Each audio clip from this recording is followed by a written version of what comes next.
Okay, I think I'm live.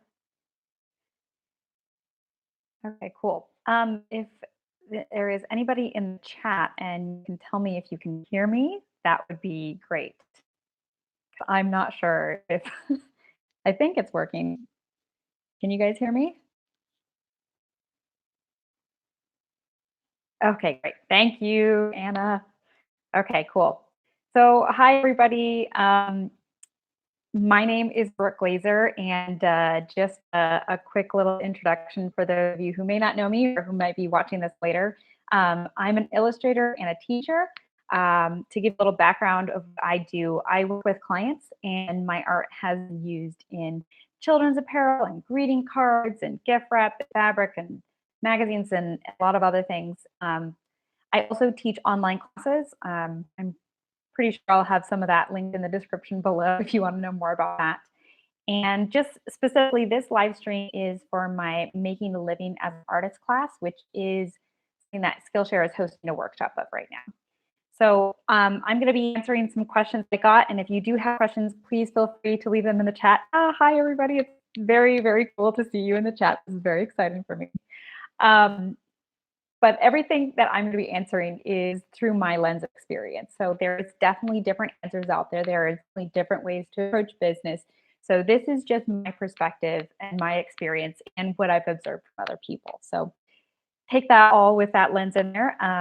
But yeah, and blah, blah, blah. Let's get into the conversation. So the first question that I got, oh, I am going to butcher everybody's names. Everybody has the avatar names. Like, so these are probably Instagram names. It's from Maddie Guri. Sorry. But they want to know, how do you get clients to work? How do you find clients? And there's a whole bunch of really great ways to find clients. The first thing that I have done is whenever I go shopping, I will keep my eyes open for products that I'm like, oh, my art could totally go on that thing. Like that they've used some illustration in that product.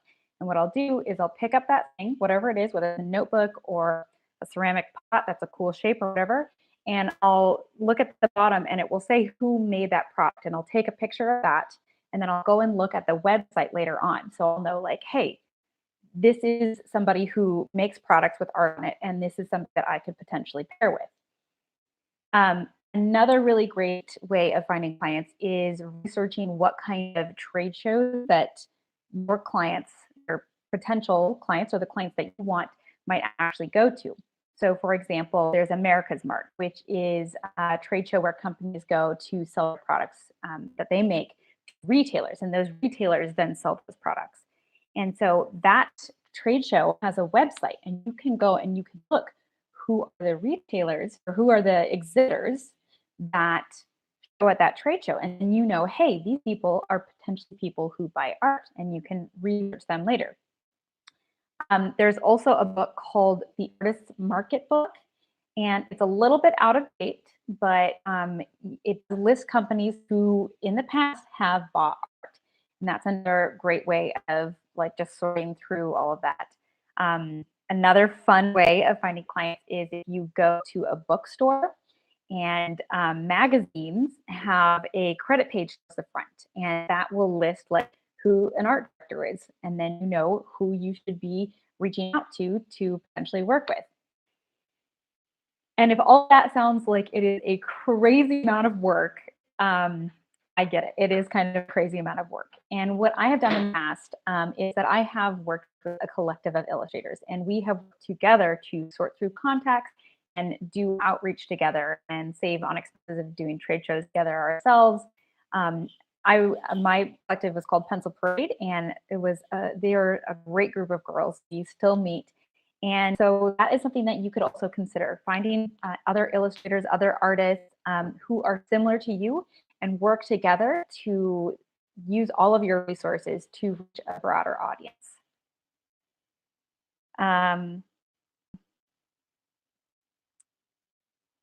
Okay, so so I'll go to the next question is, how do you overcome the fear ideas too late / imposter syndrome? And this one's, it's a banana which is a great name. So thank you for that question.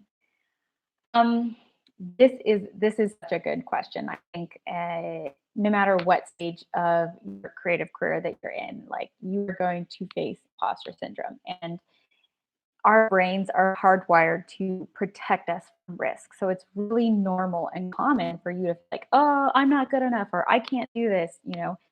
I think that's a really normal reaction, but it's not necessarily true. Your feelings are not facts. Um, so the first thing that I would suggest is acknowledging that your inner critic who is telling you that your idea is too late, it's just trying to protect you. And just because your brain is trying to protect you from putting yourself out there and getting heartbroken, but that is a part of the process. Um, Another thing that I would do is focus on what you have to gain instead of what you have to lose. So when we're worrying about like, oh, I don't think I can do this, we're thinking like, oh, I'm gonna look like an idiot, or I'm not gonna, I'm gonna waste my time. Instead of thinking like, hey, if I put this piece of artwork out there, like people might resonate with it. Like I might be able to grow my audience more. I might find a potential client who would want to work with me. If you're thinking about things that you have to gain, it helps you express this idea. Rewrite it so that, it's not a negative, it's a positive. And then the final thing that you need to do is just you need to move forward. Even though you're feeling imposter syndrome, you have to put yourself out there. It's scary at first, but it's going to get easier over time. It's going to come up with another one. So you just have to keep going and put yourself out there, even if you are scared. Um, and I would also say that most things have been done before. So even if you are doing something like this idea is too old, like it depends on the way that you express it and the way that you share it. That's what's going to make the big difference. Like I can hear something from 12 different people, but that one person who puts it the right way, then it's just like, oh, I connect with this. So even if you're drawing the same thing, like the same idea, the way that you do it is going to be different from everybody else. So you have that going for you. And also, you know what? Sometimes your idea is too late, but you're not the one who knows that. There have definitely been times I thought, oh, this is such a boring piece of art. And I put it out there, and people loved it. And then there's time that I thought I was going to share something and people were going to, it was just going to be earth shattering. Everybody was going to love this thing and nobody cared. So, like, you aren't really the best judge of how everybody else is going to receive what you're doing. So, you should do it and put it out there because you don't know how people are going to react to it. Okay. The next question I have here is how to price your work slash fee from New Patrol. And how do you personally set your pricing from Julia Design Edit? So thank you for those questions, you guys. This is a good question. I'm sure if you're in the chat, you can say, yes, this is something that I'm constantly trying to learn more about.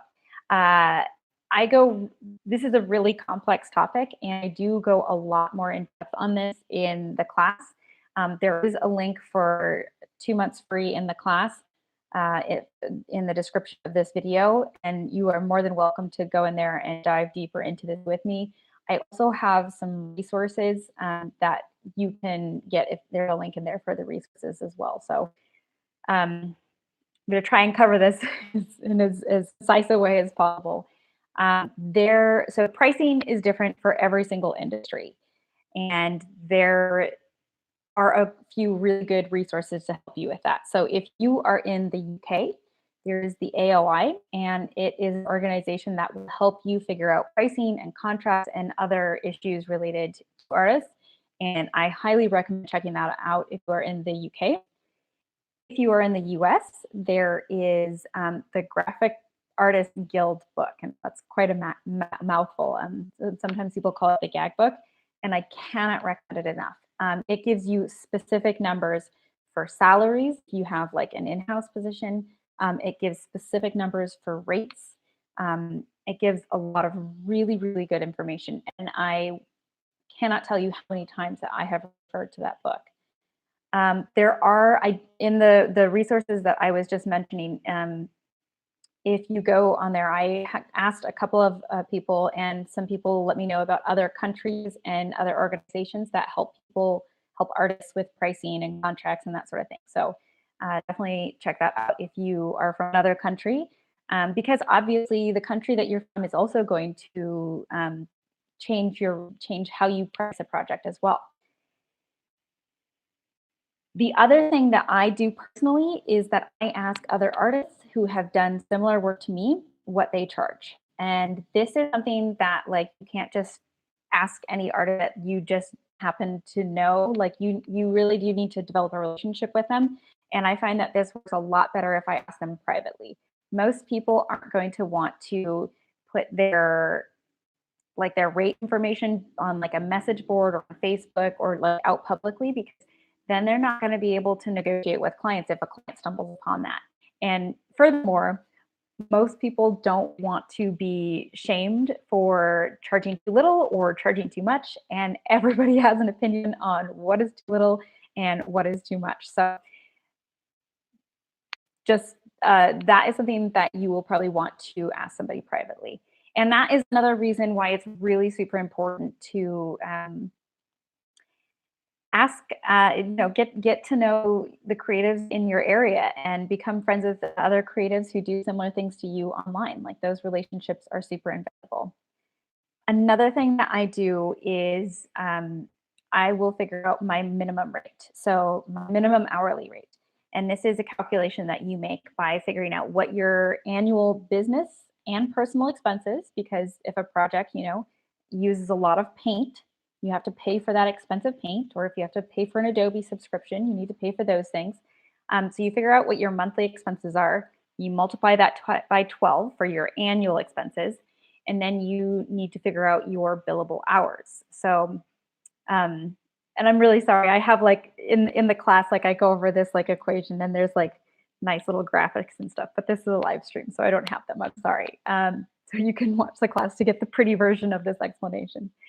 But anyway, so you need to figure out your billable hours. So not everything that you do every week is going to be something that you are going to bill a client for. So, like, if you do a lot of marketing, you can't bill a client for the marketing that you did. You are only going to bill them for the hours that you, like, actually did work on their project. So you figure out your billable hours every week, and then you figure out how many weeks a year you work. So you have to take holidays off. You are not a slave. You also are allowed to take holidays. You also are allowed to take vacation, and you're going to have to take sick days. So you need to figure out how many weeks a year that you are actually going to be working. So you're going to multiply your billable hours by your working weeks, and then you're going to figure out, that's going to help you figure out your annual number of working hours that you have. And once you figure that out, you can take your annual expenses and divide them by your working hours, and that's going to give you your minimum hourly rate. And this is not what I charge clients. This is simply what I know. It's like, okay, if I know that the project is going to take this many hours and they're only going to pay this much money, either I'm going to walk away from that, or I'm going to try and negotiate how to do that more, like how to get a higher rate with that. But I know that this is the minimum amount of time that I can, or this is the minimum amount of money that I can afford to take the project on.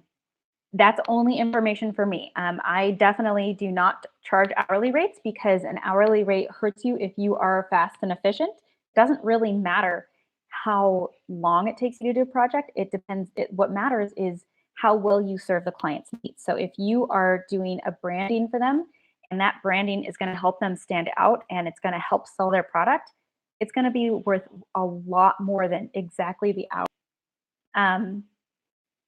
But there will be times when you just need money. So if you, like, when I was first starting out, there were some jobs that I took because I just needed money no matter what, because I needed to pay rent. So there are times when you will maybe take a job that pays less than what you would like. But, as you get more experience and as you get a broader client base, you can be much more, you can turn those jobs down and maybe even suggest some of your other friends who might need work more. So make creative friends. That's another note for make creative friends. Let's see here. Sorry, I feel like this should be a conversation because I can see the chat room. But if you guys have any questions, please feel free to drop them in there. Hopefully this is concise and not too rambly. I'm not entirely sure. Um, oh, so this was a really good question. So this is an anonymous question, and this person wanted to know: is there a way to sidestep the time and effort of growing your Instagram following, essentially ignore Instagram, and have a thriving freelance art career? Yes. I know so many creatives who do not have a big Instagram following. The thing about Instagram is the only people that you're going to see on there are the people who do well by using Instagram. These are the people that are great at using Instagram, that have an amazing following, and work very hard to do that and get that. But you see them because that's what they do.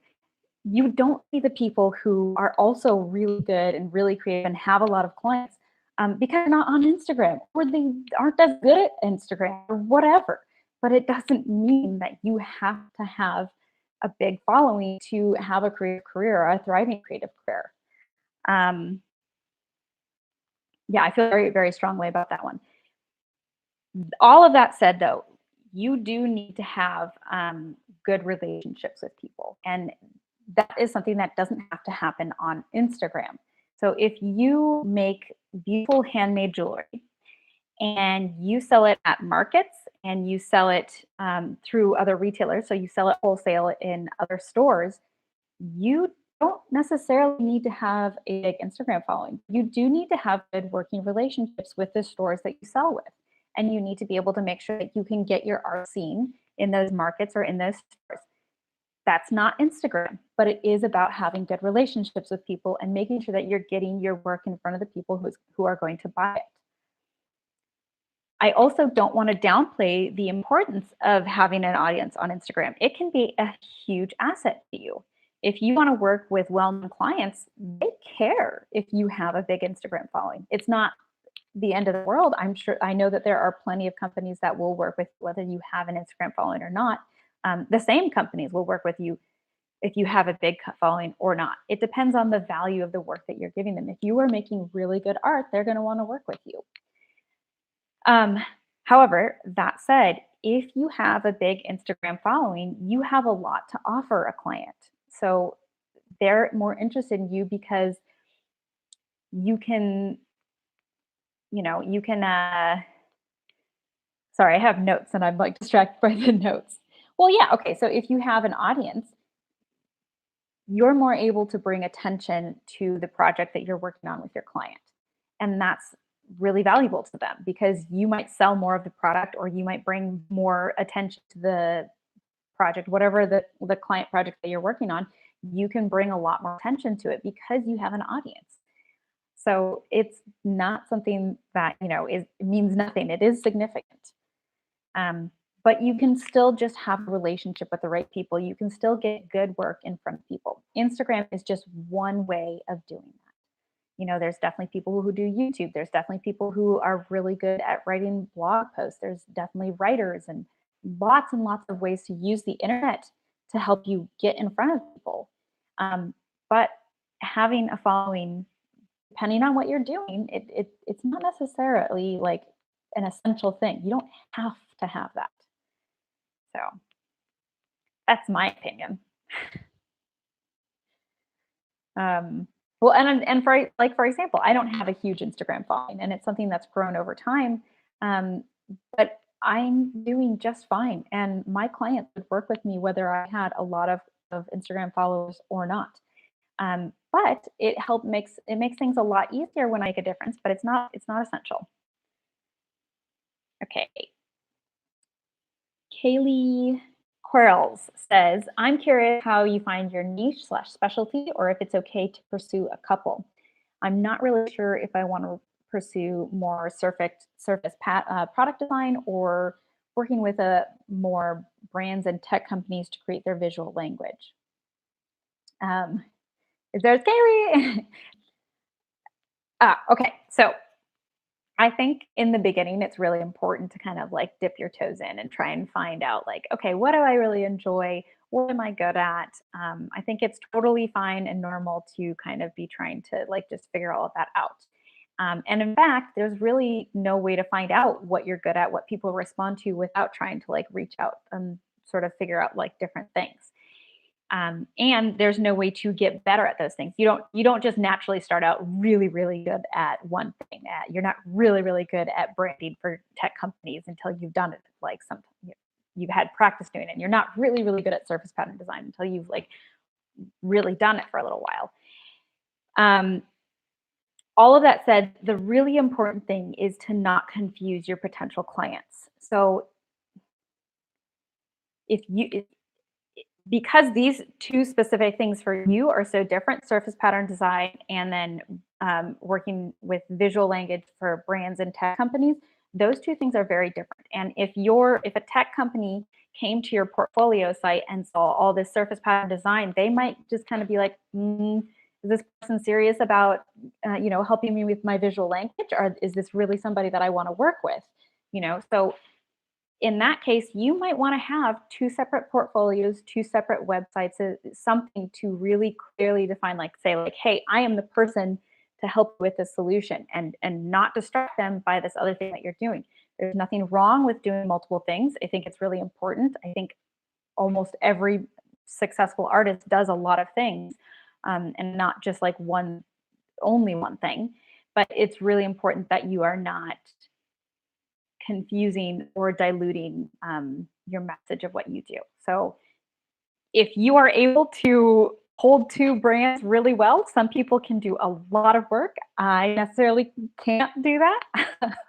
It's not so easy for me to, hold two separate brands. But I think that in my case, the things that I'm doing are much more closely related. The students that I teach and the clients that I work with, those two are interested in each other.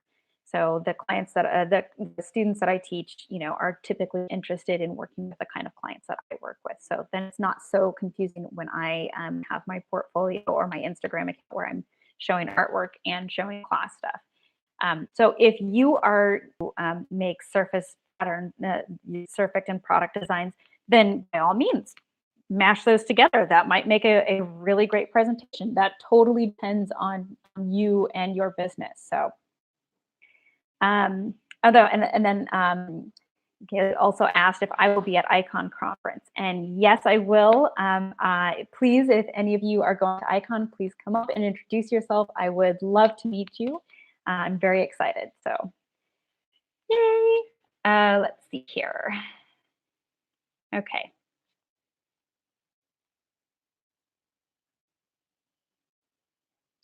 What would be your advice for landing your first client? This is from Eris Travel Sphere. If I said that right.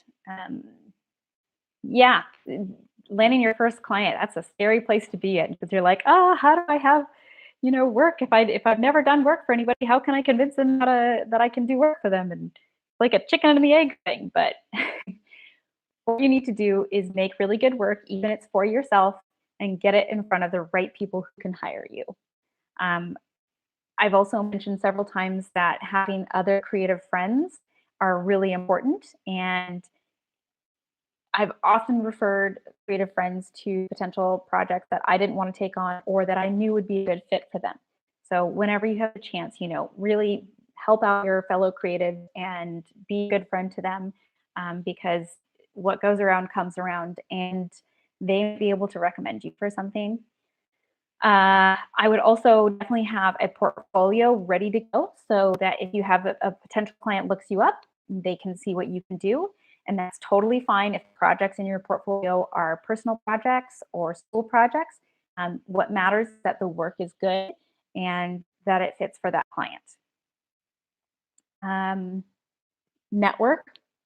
I'm an introvert. I'm very good by myself in my apartment talking to you. I'm not shy, but I am an introvert, so I understand introverts. This is uncomfortable, but it is really important that you go to creative events and visit trade shows. Get yourself in the community whenever you can. that's a really, really important way. You can do everything online. I work with all of my clients online, but it definitely makes a big difference if you can actually go to creative events or events where potential clients are going to be. And this is a really super simple one. It sounds kind of dumb, but let people know that you're available for work. Make sure that it says that you're available for work in your portfolio. I, I I know that sounds really obvious, but there's been several times when I've maybe wanted to take a class from somebody or hire them to, help with my website or whatever, like do some sort of consulting. And I've hesitated to approach them because I didn't know if their website was just up explaining what they did or if they were available for hire. So just be explicit about that. It's a great way to not be salesy and just say like, hey, if you need XYZ, I'm available for you. I'm here to help you. Let's see. I think there's a question in the chat. So I was curious. Oh man, I am gonna ruin this again. Versus Instagram. I've heard Pinterest is a better platform for business searching a visual catalog versus chat-friendly social platforms. Cool. Okay, yeah. So I don't have a lot of experience with Pinterest, but I do know my friend Omar Wynn, she like gets a lot of that way. And whenever I have been looking for something, I've used Pinterest to search. So I think that looking to reach people with visuals who are like looking to buy things, like it's not unlikely that they would be on Pinterest. Yeah, I think that's totally reasonable. I don't know if that answers your question. That's my thought. Let's see here. Okay. I want to make sure that I answer the questions because I have a few more questions that people sent me in earlier.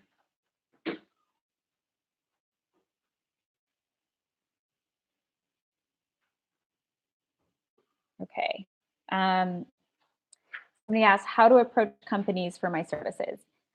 So email people. A lot of companies will have submissions. Companies that buy art will often have submission policies on their websites. I know book publishers always have this. So you can go on the website and look up how I like things to be submitted, and then you can do whatever they ask. You can also use LinkedIn to look up an art director that works at a company, and then a little internet sleuthing and try and figure out what their email address is and email them. You can also show up to events that they might be at and get to know them. I mean, most people don't, it's probably not a great idea to just like go up to somebody and be like, hey, can I show you my portfolio? That might be a little bit aggressive, but get to know somebody at an event. You can also send physical mailed packages. I've had some nice success with that. Getting like in touch with people that way. And just as you're approaching companies, remember you're providing a service. You're not begging them for a job. You are there to help them with their problems and provide solutions for them. So just approach it that way. Some of the more successful strategies that I've had when reaching out to companies is to let them know that why my services are a good fit for them. So, I make art that's like really fits your company, but also why their company is a good fit for me, and that why I would want to partner with them, why it makes sense that we would work together, because it's a mutual relationship. Sometimes you're just passing some art off and there's not a lot of contact, but sometimes there is. And so that can really help you to be like, hey, this is a good fit for both of us. And I think that especially smaller companies appreciate working with people who are passionate and excited to be working with them. So that's what's worked for me. And then Maya asked, can you please tell me which jobs I should be applying for as a surface pattern designer? So I have worked in-house as a designer, and those jobs are pretty far and few between. I can't tell you what those jobs are because every company would call them something different. What I can tell you is that um, sorry, I'm distracted by the comments in the I'm reading your comments. Sorry about the internet. Okay, so we were saying what job should we apply for as a service provider? Okay, right. So when I worked in house and the friends that I've known that have worked for other companies in house, when it's actually like an interview, employment, job kind of situation. The thing that you should know about that is a lot of times when you're working in house, you are working on other people's designs that the company has purchased from other artists, and you are making that artwork ready for production. And sometimes you are designing original artwork, that happens as well, but those jobs might be a little bit different than what you are expecting. um, so applying for those jobs is a little bit hard for me to describe. I think that most surface pattern designers that I know are freelance. And that's really exciting news because it means that you can start reaching out to all kinds of companies and start sharing your work with all kinds of companies. And it also can be overwhelming. There's nothing wrong with wanting to have a full time, like employable, like employed working for an employer job. If I were in your shoes and that was what I was looking for, I would check out the print and pattern blog used to have a jobs category on it, and people would advertise. You can also research the companies that you would like to work with and reach out to their whatever their contact emails are, or you can call them and say like, hey, I'm interested in this, in doing this kind of surface pattern work. Do you have an in-house team? And are you hiring? And if not, here's my resume. Will you please, how can I find out when you are hiring? So that would be my suggestion to you. Let's see, I've got in the chat, what are we saying? Um, any tips on selling my art while I find my style? Hmm. That is a good question. Style is constantly evolving. So I would just start selling your art now, and you will learn your style and you will adjust the way that you market and you will adjust everything as you grow and change. Every artist, every creative business, they adjust their marketing and the way that they position what they do and what they sell. That's continually changing and growing for them. So they're not just doing this is the one thing I do and I know it exactly clearly and I'm going to pitch this for the rest of my life. So it's totally okay if you start selling the work that you have now, and if it changes later on, that's going to continue to have found your style. You're probably going to have to do the same thing. You're probably also going to have to change the way that you present it again. I don't know if that answers your question. I hope so. Let's see here.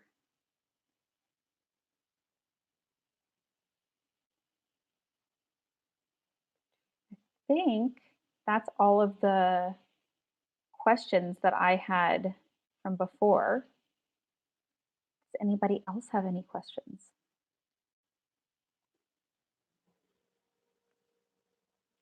Don't want to hold anybody too long if you have to get going. I'm so used to editing myself down, so I'd cut out a lot of these ums and trying to catch my thought again. Let me just scroll through the chat here. Oh, thank you guys. Yeah, cool. Okay. Well, if nobody has any other questions, I think I'll just wrap it up here, so that this replay isn't terribly long for everybody else. If you watch this video and you found it helpful, please share it with a friend who would also find it helpful. Remember, if you help out a creative friend, they're more inclined to help you out later if they are able. And you can help me out by hitting the like button on this video, leaving a comment, or subscribing to the channel, because that will tell YouTube to suggest it to other people, and that helps me out. If you want to learn more, I've left a link in the description to the Making a Living class, Making a Living as an Artist class. And there's that link is good for 2 months of free Skillshare if you don't already have a Skillshare membership. And I also left a link for the resources that I mentioned before about pricing. I think there's a budget calculator in there, and I think there's actually a day rate calculator in there. You can also find me on Instagram at Paper Playgrounds. That's where I'm probably the most active. I'm going to try and be better at doing more YouTube videos. So if you guys want me to do more YouTube videos like this, or if you have videos that you would like to see, please let me know in the comments. And thank you so much for all of your really thoughtful questions. This was really fun, and I hope you guys have a wonderful day. So thanks, everybody. We'll talk to you later.